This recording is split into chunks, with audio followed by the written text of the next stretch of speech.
Bonjour, je suis le docteur Fanny Jacques, je suis médecin psychiatre et directrice de la santé mentale chez Care. Je suis avec vous pour décrypter 3 chiffres d'infographie sur la santé mentale de vos collaborateurs.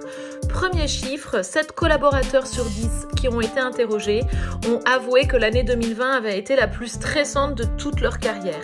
Alors pourquoi ? Bien évidemment déjà une angoisse de projection, un avenir professionnel qui est incertain, il y a des personnes qui ne travaillaient plus, qui étaient au chômage partiel, la peur de perdre son emploi. Et puis d'autres, à l'inverse, ont énormément travaillé, ont eu beaucoup de mal à trouver un équilibre entre la vie professionnelle et personnelle, se sont retrouvés en burn-out. On a eu beaucoup de cas de burn-out, nous, durant l'année 2020.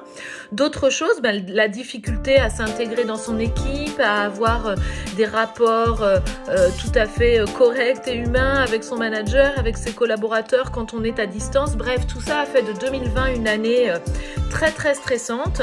Et de ce fait, quand on parle avec les collaborateurs, eh bien 2/3 se plaignent d'une certaine façon de ne pas être encore assez informés au sein de leur entreprise sur les risques psychosociaux. C'est encore un sujet très tabou, la santé mentale. Le burn-out, ça vient seulement d'arriver en maladie professionnelle.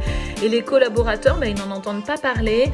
On n'ose pas leur en parler. Autant la santé physique, elle est au cœur maintenant des préoccupations des managers et des DRH. Mais sur la santé mentale, c'est quand même encore quelque chose qui est très connoté comme un signe de fragilité, de faiblesse, de manque de volonté.